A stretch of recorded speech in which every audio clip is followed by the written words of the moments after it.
Assalamualaikum warahmatullahi wabarakatuh. Bagaimana anakku? Mudah-mudahan kita sehat-sehat ya. Kita lanjutkan materi berikutnya, yaitu alat-alat peredaran darah. Kalau kita bicara alat peredaran darah, itu yang paling kita penting bicarakan tak lain tak bukan adalah jantung. Jantung, di mana jantung Ananda? Jantung itu ada di rongga dada.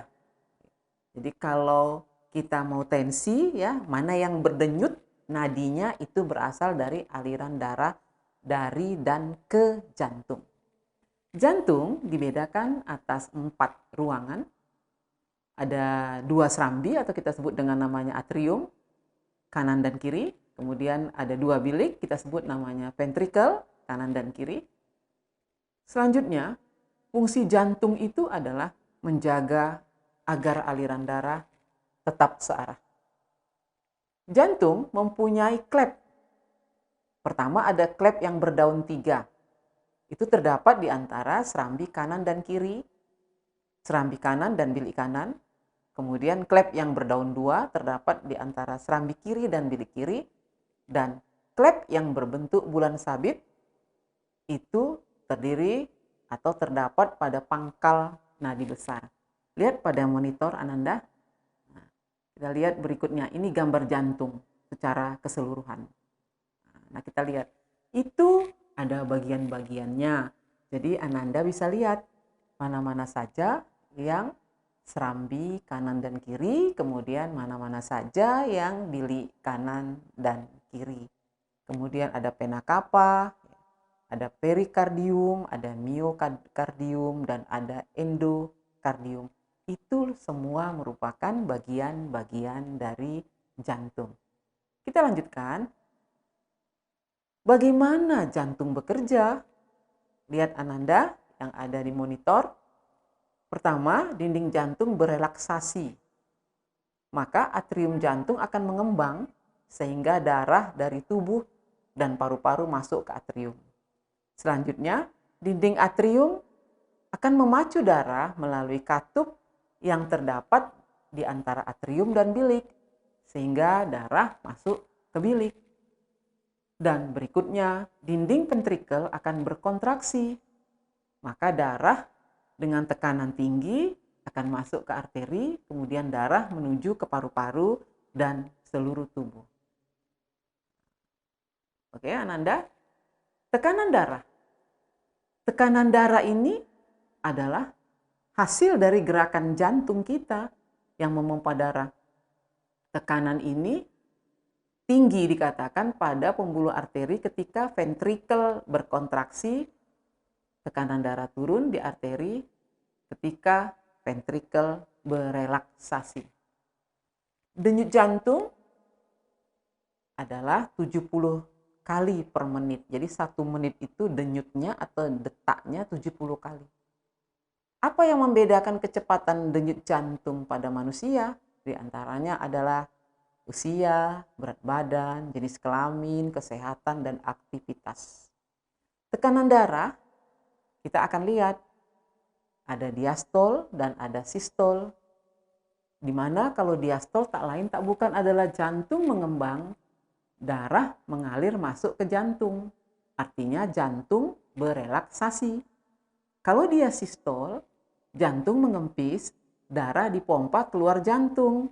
Artinya jantung berkontraksi. Alat pengukur tekanan darah namanya tensimeter atau sphygmomanometer. Tekanan darah normal adalah 120/80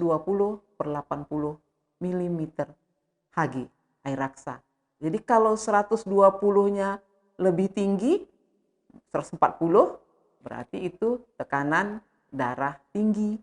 Kalau di bawah 120, misalnya 100, itu menandakan tekanan darah rendah. Kita lanjutkan Ananda. Pembuluh darah. Pembuluh darah dibedakan atas 3, yaitu pembuluh nadi, pembuluh balik, dan pembuluh kapiler. Pembuluh nadi fungsinya mengalirkan darah dari jantung ke jaringan. Ananda bisa bedakan, ciri-cirinya adalah tebal, kuat, elastis, terletak lebih tersembunyi. ke dalam dari permukaan tubuh. Terdiri dari 3 lapis, kemudian denyutnya terasa karena lapisan luar yang elastis, umumnya mengandung oksigen, kecuali arteri pulmonalis. Kita akan lihat arteri yang keluar dari ventrikel kiri mengalirkan darah oksigen ke seluruh tubuh. Itulah yang disebut dengan aorta. Aorta memiliki satu katup dekat jantung, namanya katup aorta, berfungsi menjaga agar darah tidak mengalir kembali ke jantung. Lihat Ananda pada monitor. Berikutnya, pembuluh balik atau disebut juga dengan nama biologinya pembuluh vena. Dunia kedokteran mengatakannya pembuluh vena. Fungsinya adalah mengalirkan darah menuju jantung dengan ciri-ciri dinding pembuluh tipis dan tidak elastis, kemudian terletak dekat permukaan tubuh. Jadi kalau ada yang warna kebiru-biruan pada permukaan tubuh Ananda, inilah dia yang dikatakan dengan vena. Nah, kalau diraba tidak berdenyut. Yang berdenyut adalah kita tekan ke dalam, itu baru berdenyut. Kemudian memiliki katup sepanjang pembuluh agar darah mengalir satu arah. Umumnya mengandung CO2 kecuali vena pulmonalis. Vena cava adalah pembuluh balik besar berasal dari seluruh tubuh yang menuju jantung. Percabangan vena disebut dengan venula. Bagaimana anakku? Bisa mengikutinya? Kita lanjutkan. Pembuluh darah yang berikutnya adalah pembuluh kapiler. Fungsinya pembuluh darah kecil yang menghubungkan antara arteriol dan venula. Dengan ciri-ciri diameternya 5-20, diantaranya tempat terjadi pertukaran oksigen dari darah dengan CO2 dari jaringan, kemudian tempat pertukaran nutrisi, terdapat tempat cairan, tempat hormon, dan lain-lain. Jumlah luas permukaannya sampai 600 meter. Pada pembuluh kapiler ini, kecepatan aliran darah cenderung lambat karena diameternya sangat kecil. Nah, lihat pada monitor, Nanda, inilah yang dinamakan kapiler, arteriol, kemudian arteri, ibu sudah batasi, kemudian venula, kemudian vena, ada vena cava, ada aorta. Inilah semua tentang pembuluh darah. Nah, pada tabel kita akan lihat apa komponennya. Pertama, dinding itu terdapat pada arteri ada tebal dan elastis, pada vena tipis dan kurang elastis. Kemudian aliran darah kalau pada arteri dia meninggalkan jantung, pada vena dia menuju jantung. Selanjutnya tekanannya kalau pada arteri kuat, kalau terpotong darah memancar. Kalau pada vena lemah, kalau terpotong darah menetes. Darah di dalamnya kalau di arteri banyak mengandung oksigen, kecuali nadi paru-paru. Kalau di vena banyak mengandung CO2, kecuali vena paru-paru. Letaknya kalau arteri lebih ke dalam, kalau vena dekat dengan permukaan tubuh.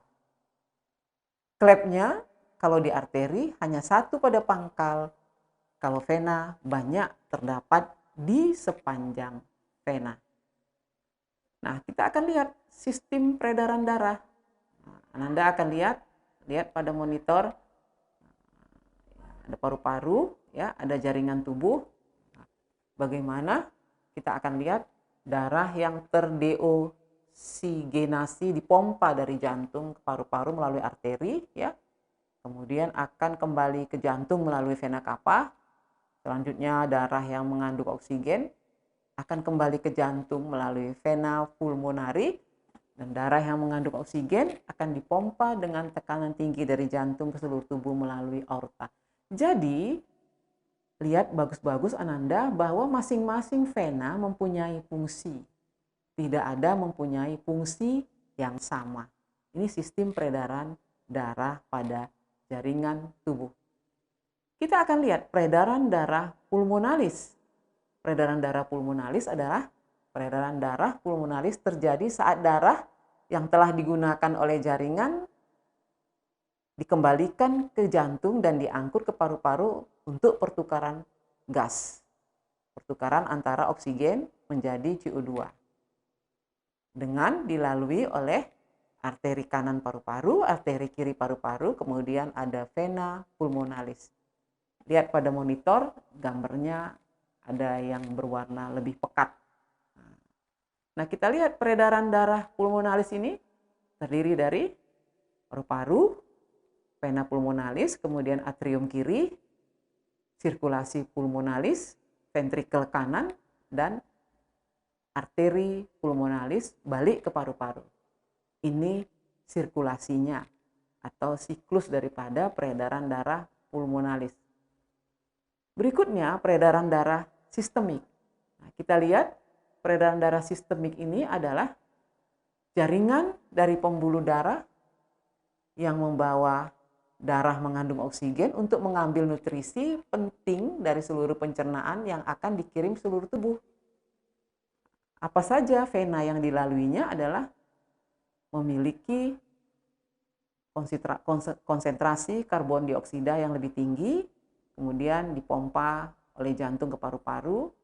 Kalau di arteri, tadi di darah vena, sekarang di arteri memiliki konsentrasi oksigen yang lebih tinggi daripada karbon dioksida, kemudian dipompa oleh jantung ke seluruh tubuh. Jadi bedanya ada yang satu dipompa oleh jantung ke paru-paru, yang satunya lagi dipompa oleh jantung ke seluruh tubuh.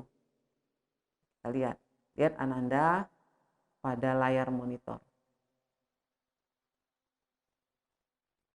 Sistem peredaran darah sistematik, nah, itu kita lihat diawali dengan sirkulasi sistematik, yaitu ada dimulai dari atrium kiri, kemudian ventrikel kiri, kemudian aorta, kemudian seluruh tubuh, kemudian vena cava, selanjutnya atrium kanan dan ventrikel kanan. Nah, kita lihat pada layar monitor, ya, ada aorta, ya, ada jantung. Begitulah cara peredaran darah sistematik. Ada bagian dada, kemudian ada kapiler hati, usus, ya. Kemudian akan kembali dari seluruh tubuh, akan dibawa kembali ke jantung. Ini dia. Nah, kita akan lihat, ya. Jadi sirkulasi sistemik dan sirkulasi pulmonalis itu pertukaran oksigen dan karbon dioksida di pembuluh kapiler paru-paru. Bedanya, kalau yang satu darahnya kaya akan oksigen, yang satunya lagi darahnya rendah akan oksigen. Nah, kita akan lihat darah mengalir dari vena cava ke atrium kanan dan ventrikel untuk sirkulasi pulmonalis. Kemudian darah berpindah dari atrium kiri dan ventrikel kiri dan menuju aorta untuk sirkulasi sistemik. Lihat Ananda baik-baik pada layar monitor. Berikutnya kita akan lihat sistem limpatik. Sistem limpatik ini kita lihat bagaimana dari pembuluh vena, ya, jantung, ada arteri, ada kapiler darah, kemudian ada cairan. Kemudian pada pembuluh limfe yang ada di dekat bagian leher kita, ada kelenjar limfenya, dan di bawah ada pembuluh limfe di dekat antara lutut kita itu. Nah, ini didukung oleh kapiler limpatik. Mungkin untuk sistem peredaran darah sampai sekian. Billahi taufiq wal hidayah. Assalamualaikum warahmatullahi wabarakatuh.